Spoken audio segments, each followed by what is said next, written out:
have a Cat 966 loader, completely dead in the water. Does that roll? Yeah, kind of. All right, we're at 40,000. It's a heavy lift. Oh, don't do that. Not pretty, but it'll get the job done. Hello everybody, and thank you for tuning in into today's video. This morning we have a Cat 966 loader, completely dead in the water. Engine took a crap, and we're here with the rotator, and then soon behind me is Darrell in our Kozad low bed trailer. Plan this morning is to lift this into the air, set it onto the trailer, take it to the customer's yard, and offload it so that they can repair it at their shop. This loader weighs, from what I gathered, about 37,000 pounds. So a little bit of a, got some weight to it, but nothing the rotator can't handle for sure.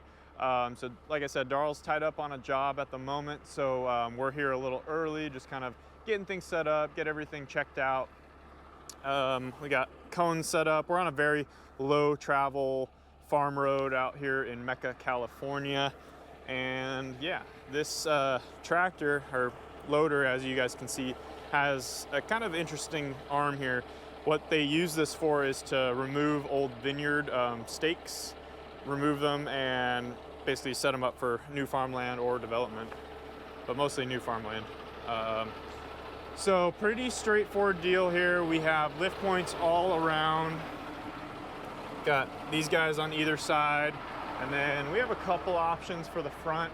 I think I'm just gonna stick with the front lift points and go over the loader arm on either side, and then we'll just have to get our cables up nice and high over the cab, and it shouldn't be a problem. So the plan this morning is to get it all rigged and ready, so that way when Darrell gets here, up, drop it on the trailer, get out of here, get back to the polo fields, because we're in crunch time right now. We call it playoff season in our world over here. We're crazy busy with Coachella Festival right now. We're building the festival. So as some of you guys might know, we almost build like 80% of the infrastructure out there. So pretty cool stuff, pretty privileged and honored to be able to do that, but it is a toll and it takes a lot. So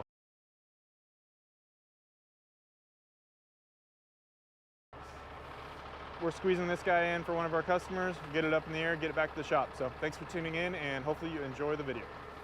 All right guys, so the first thing I'm gonna do is I'm gonna go ahead and get my outriggers out and verify that my placement is okay. I'm pretty dead square front and back, but I just wanna make sure that I'm far enough away so that this does not strike the tire. It would help if I turned the PTO on though, wouldn't it? So let's go ahead and do that. Put the clutch in, put it in gear, PTO, control power, out of gear, clutch out. PTO's on.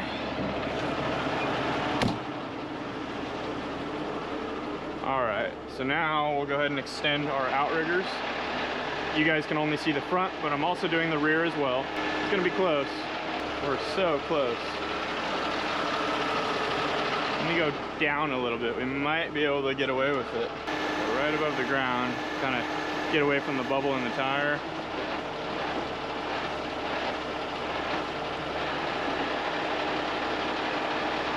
That's fine.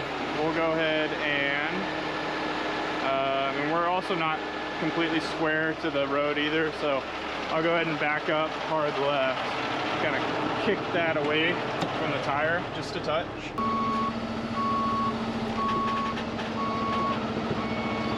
That, come back forward and to the right.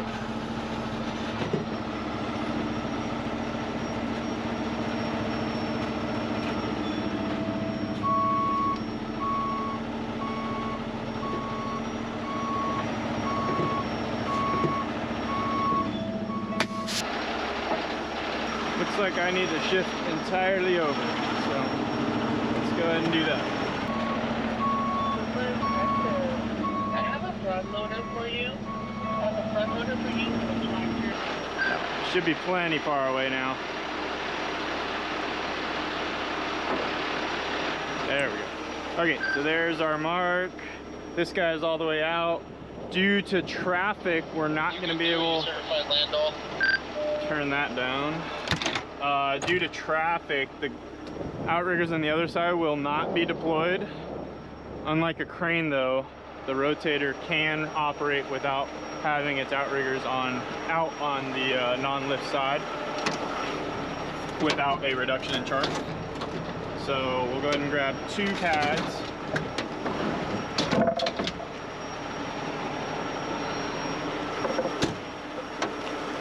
For the lift side. So what these pads end up doing is they give us a greater surface area to spread out the weight more evenly and not so concentrated in one spot. That one's not as much bigger than that pad, so it doesn't do a whole lot, but this one, it does quite a bit. So that's why we put those down. So now what we'll go ahead and do is we'll begin to lower our outriggers. So right now I'm going front beam down only. Kind of gets a good amount of weight on that front beam. Start seeing our front suspension begin to rise. Once we do that, we'll go ahead and come to the back and we'll raise that up as well. And right now I'm not really worrying about leveling. I'm just focused on getting the truck airborne.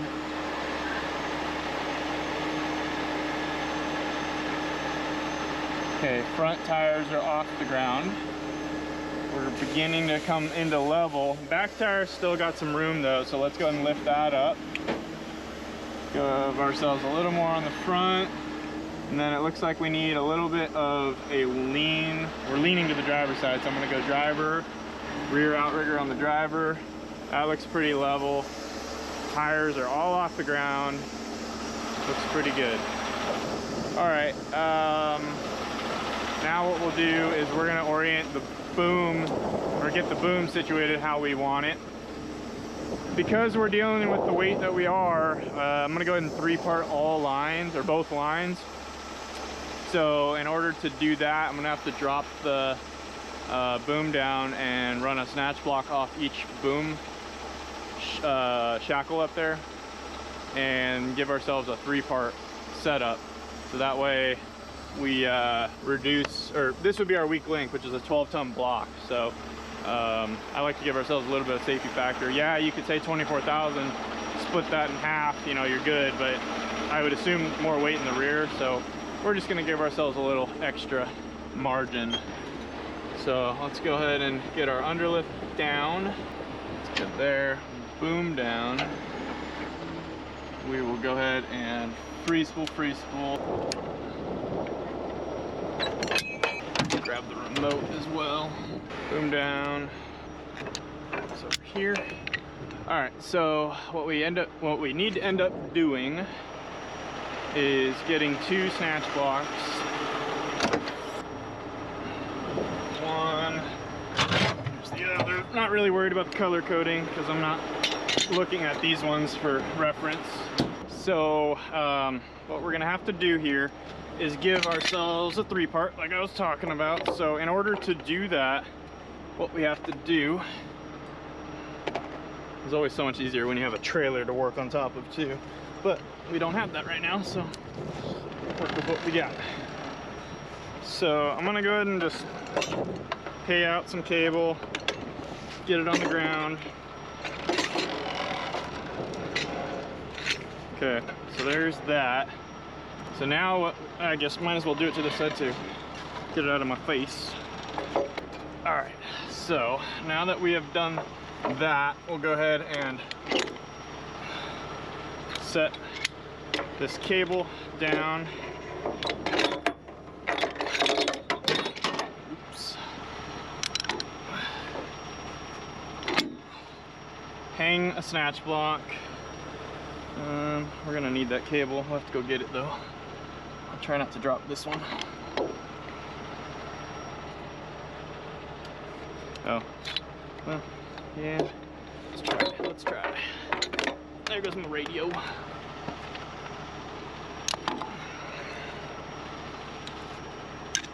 Okay. Hang that block. We go over that shiv, over this one in this direction.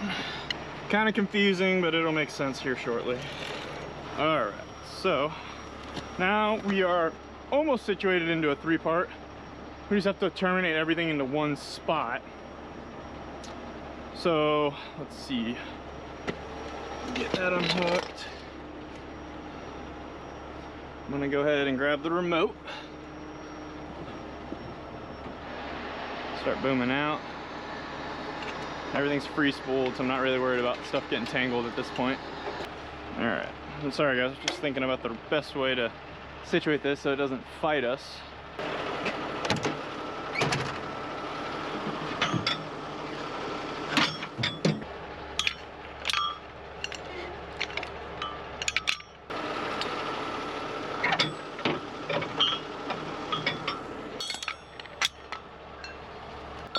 Okay, so I'm using these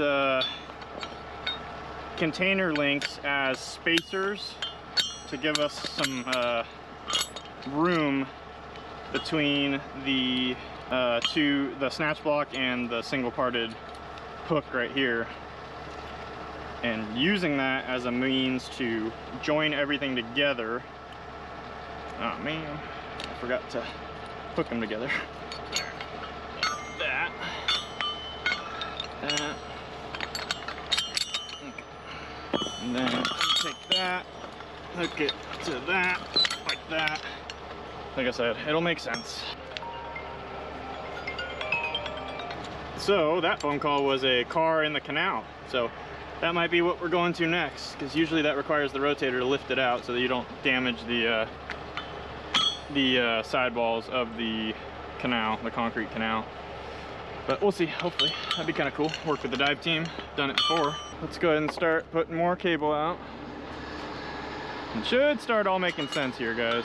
So essentially what's gonna happen here is we're gonna hook our load to this guy right here.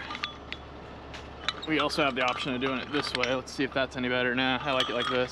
Get the pulley up out of the way. This will be static. So I like that. But yeah, load will be here. Same on the other, and now you have 3 parts of line instead of 2.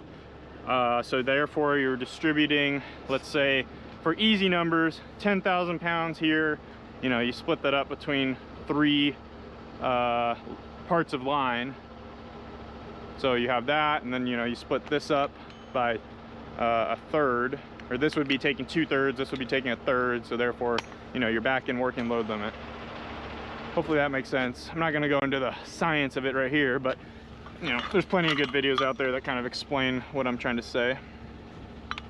So that looks good, everything looks good there. So now what we gotta do is grab our chain bridles from up top, which is gonna introduce that much more rigging, but that's okay. We like to keep things complicated. So I am going to hang 2 big boy 17.5 ton shackles from the bottom of these so we can go up and get our chain bridles. I'm not going to get too carried away with threading them in because we're going to have to unpin them anyway. So we'll just do something like that. Okay, now let's lock in our winches because we've got a lot of weight hanging from there now on free spool. And should be locked in. Bada bang. Bada boom. All right, up. So hopefully that kind of makes sense, guys, what I did there and why I did it. It's a good, I guess, habit when you're lifting with 2 cables like this to just rig for, you know, basically 100% of the load on one side. You know, because no matter how good of an operator you are, you will never be able to equally load your rigging, no matter how good of an operator you are.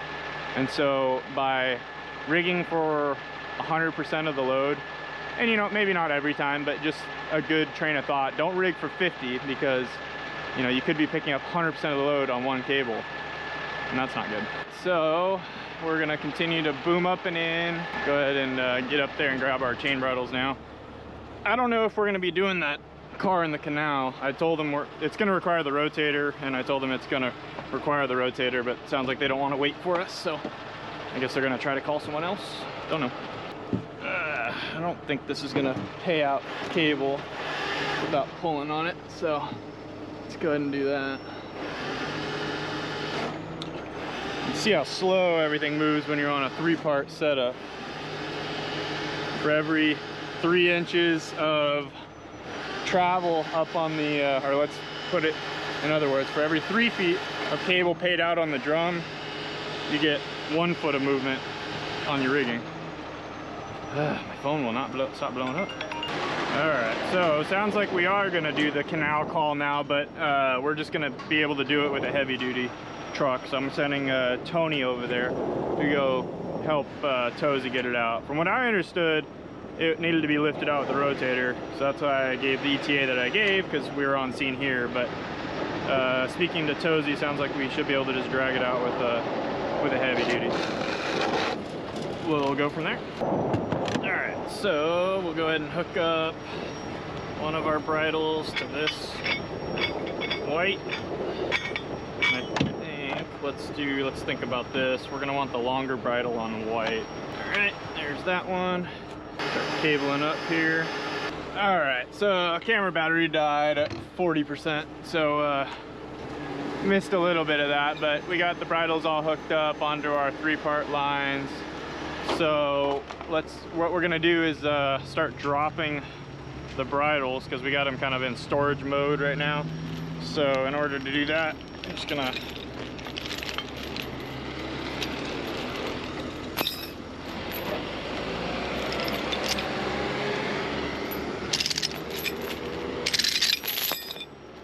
that, and then this. So that one's dropped.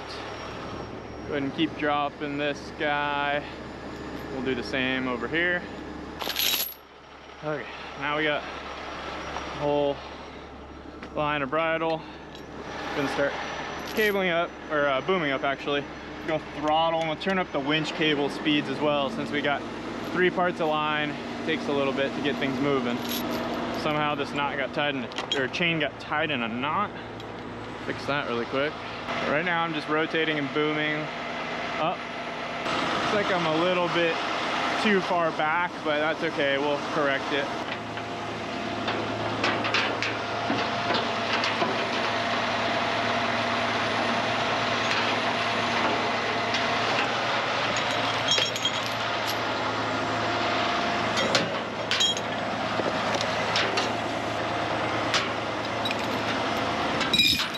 These chains drop through these holes, and I like to count my lengths. So we got 1 big, 2, 3, 4, 5, 6, 7, 8, 9, 10, just for easy numbers.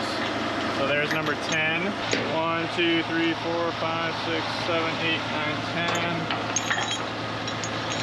10. Just so everything stays equal.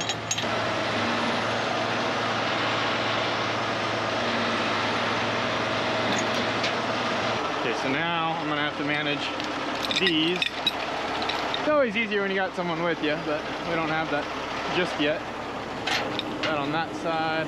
Okay, should be long enough there to reach where I need them. I'm gonna go ahead and climb up on here somewhere. All right, let's go ahead and make sure got it oriented in the right direction.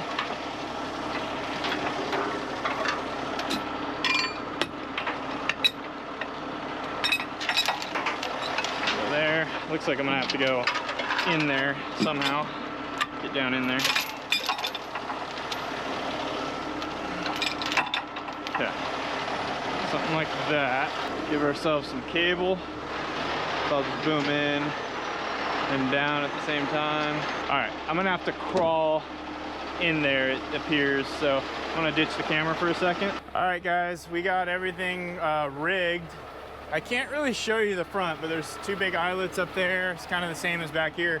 Little tip that I like to do, especially when I know that I'm gonna leave the rigging on this unit while it's in transit, and then I'll just rehook my rigging. Tape your chain links, so that way you know, it doesn't get unhooked and you don't have to count again or anything like that, or while things are loose, they don't come undone. So that's what I like to do. So now what we can do, start booming up here, and we're gonna have to cable out as well as we boom up. We don't want everything to get tight just yet. Kind of just want to get the boom in position,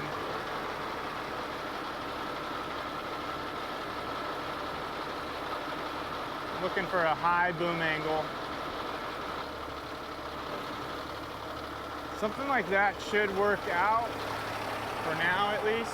So I'm gonna do a little bit of a walk around. Now I will tell you right off the bat that this, once it goes airborne, it's gonna wanna shift and pivot because I'm not perfectly dead square with the center.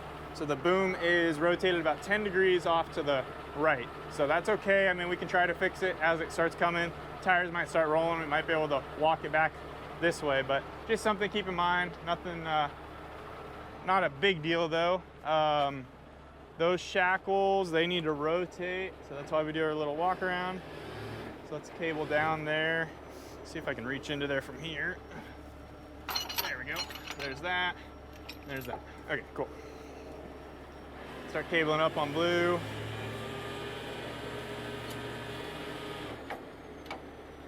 Okay, and that's not gonna, you know, that won't get fixed until stuff starts getting weight on it.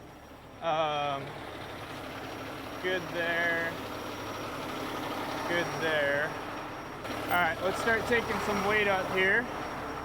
We got to be mindful of our headroom on white as well. It's not, you know, we have enough, but it's, you know, just something to be mindful of. We already have 7,000 on, so let's go ahead and keep cabling up here. See how much more we can put on. Pick some up on blue.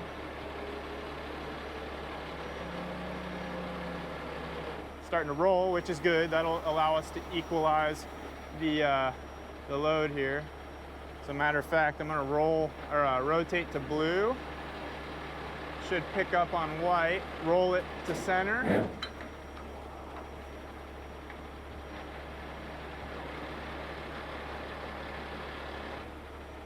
And pick up on blue.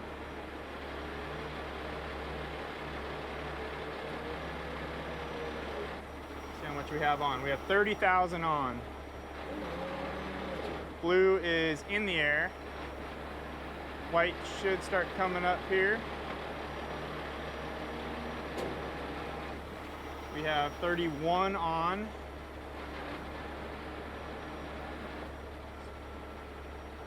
It's kind of what I was worried about, if rotating a little bit. See how it does here. Might have to chain it straight. Don't know yet.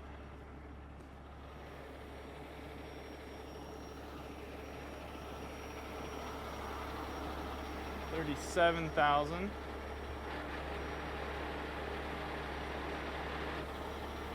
Okay, might have just been an error there.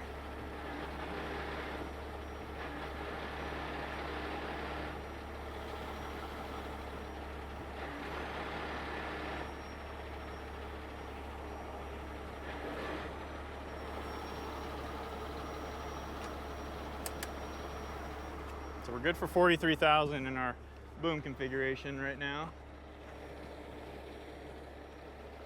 Let's see what we can do here. Boom up with it. There she goes. I think we got her airborne there. Looks like this is just grabbing a little bit. Almost 40,000. Might need to chain this guy back, it looks like.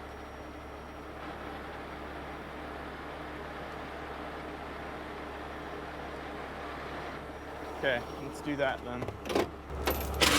Just gonna grab a short chain here and just loosely put the chain on. Keep it from folding forward. Whoa. Does that roll? Yeah, kinda. All right.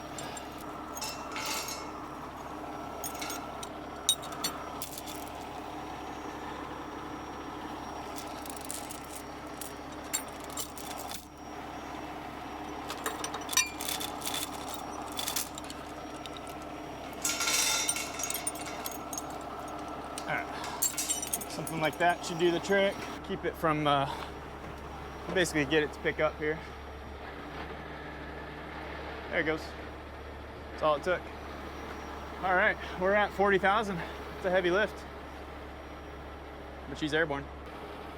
Go ahead and rotate to center here. All right, she's airborne. Glad I over-rigged because it was, heavier than we anticipated, but within working load limits, so that's good. What we're gonna do now is probably just touch it down lightly, wait for Darrell to show up, and we'll get this thing in the air, get it on the trailer. So, see you guys in a bit. I don't know if you guys can see, so all I did when I set this thing down was I cabled out. So I didn't do anything with the boom. So as you guys can see, well, hopefully you guys can see, the rigging is like all pulled that way. And that's because of boom deflection. So because I didn't do anything with the boom lost its deflection and went back to its normal state.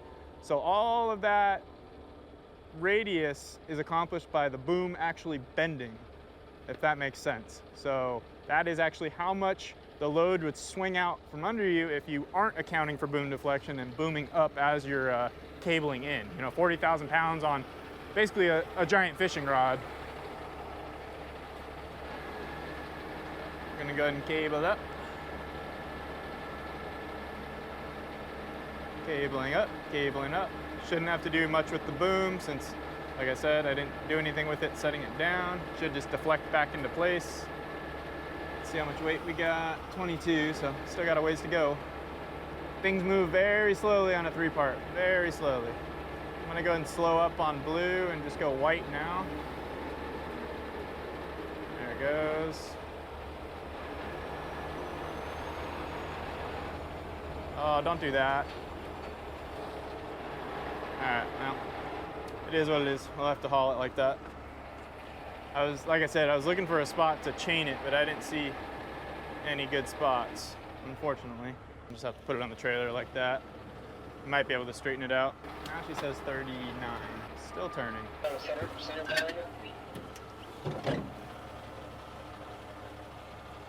It's solid. Ooh. Yeah, I was straight when I lifted it before you got here, and then right when I did it right now, it started twisting, and I can't really find it. I didn't find a good spot to chain it, and the lock broke off. It's on the other side, it's broke. Steering wheel's solid, but if I set it down, it might take some weight off of it. I'm sure it's in a bind. Nope.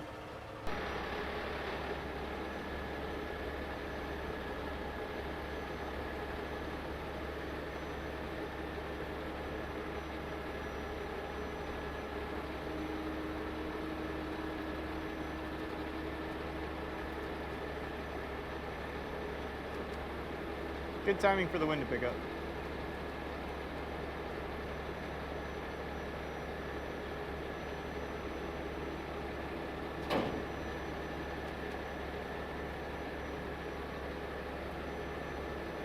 Go with it?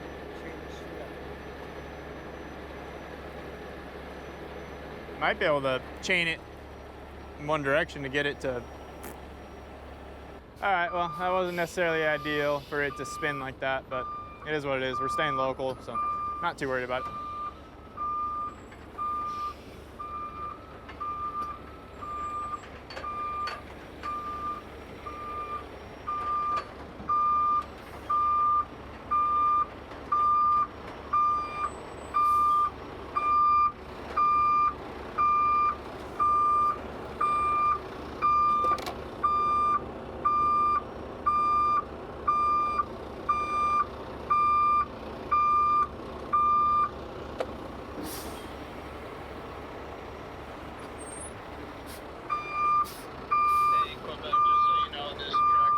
Single axle.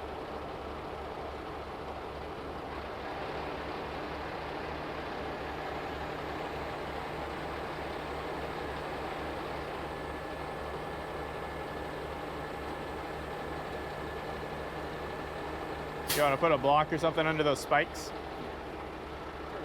Okay.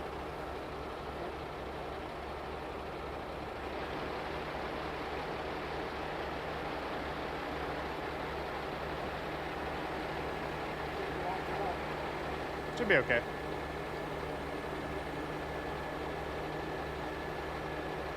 The spikes on this side are inside the trailer. They're out. Okay. I know. I don't know if you want to cheat it that way or not. Huh? Come up a little bit, we'll go through the...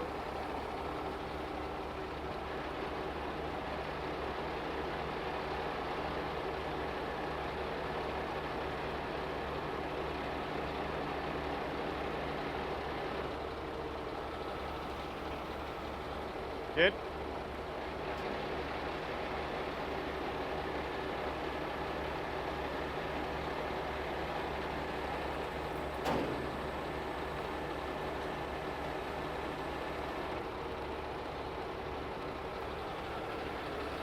All right. What do you think?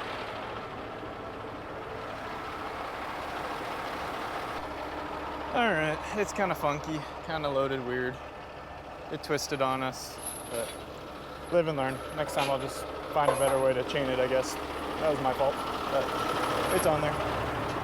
So, Daryl's finishing up chaining. We're putting 6 chains, overkill for the load, but just considering that it's a little sideways, we're gonna make sure it's chained down properly.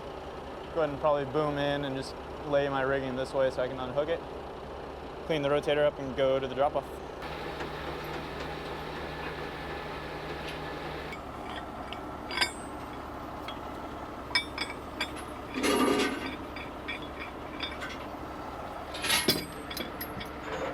Lay that down a little bit more.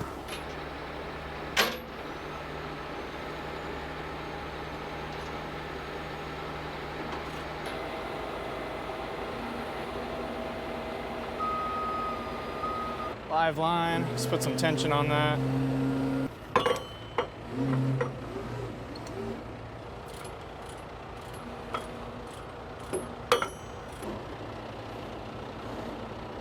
There we go. All pretty. Looking the same. All right, that looks pretty good. We don't have anywhere to put our greens. I'm just gonna kind of just pull it in close. Should be okay for our little short journey.